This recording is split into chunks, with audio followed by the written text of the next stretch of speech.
In this episode, Waguri and Rintaro go on their very first date. With a little nudge from a young girl, Rintaro finally realizes the feelings he has been hiding deep inside his heart. The sound of his racing heartbeat feels almost deafening in the noisy surroundings. Just seeing Waguri smile is enough to move him. He never imagined he could feel this way about someone. After the school sports festival, Rintaro introduced Waguri to Shohei and the others. It was the first time both sides sat down to truly talk. Shohei's cheerful personality quickly broke the ice, and he and Waguri got along instantly. Subaru, still bothered by the harsh words she had spoken in the library before,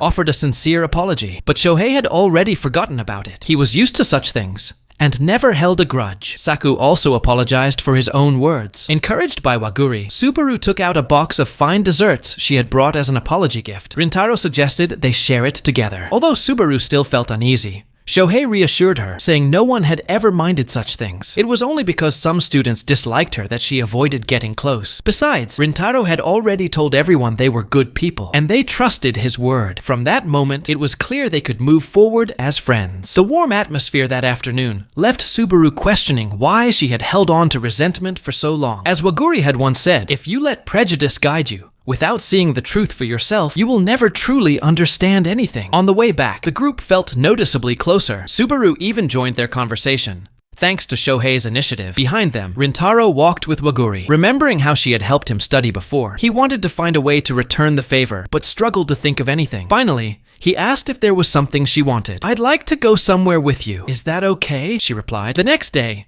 Rintaro nervously boarded the train, telling himself it wasn't really a date, just two friends hanging out. Still, he wanted to make sure she had fun, as a way of repaying her kindness. Then, to his surprise, he heard her voice behind him. They laughed as they realized they had boarded the same train. "Thank you for listening to me," Waguri said warmly. "I've been really looking forward to today." Their destination was the city aquarium, a popular spot for dates. Waguri had seen a TV feature about the dolphin show there, and wanted to experience it with Rintaro. Since the show wasn't until 3 p.m., she had planned other things for them to enjoy together first.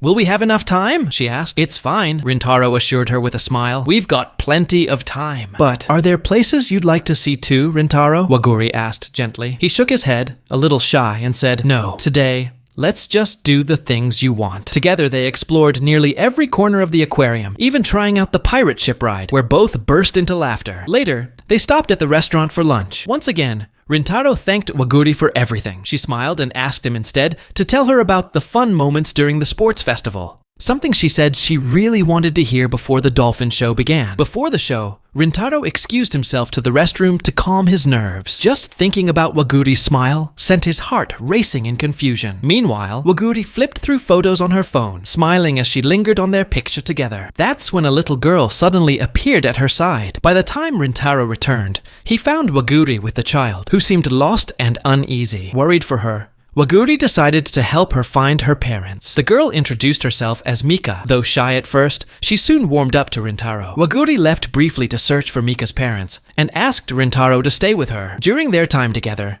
Mika assumed they were a couple and even apologized for interrupting their date. She then admitted, with surprising maturity, that she too liked a boy in kindergarten, and just seeing his cheerful smile always made her happy. At that moment, something clicked for Rintaro, and just then, Waguri returned with Mika's parents. Grateful, the family thanked them warmly. Before leaving, Mika whispered to Rintaro, "I think you and Waguri are perfect together. Don't ever separate, okay?" By the time everything was resolved, the dolphin show had already ended. Waguri suggested heading home, but Rintaro pointed out they could still catch the evening performance. So, at her request, they stayed. The lights dimmed, and the dolphin show began. The two watched in awe as the dolphins danced gracefully through the water. Waguri turned to him and softly said, "Thank you, honestly. Just being able to help you before already made me happy." As Rintaro looked at her glowing smile, Mika's words echoed in his mind. Seeing the smile of the one you love is enough to fill you with joy. And in that moment, he understood exactly what she meant.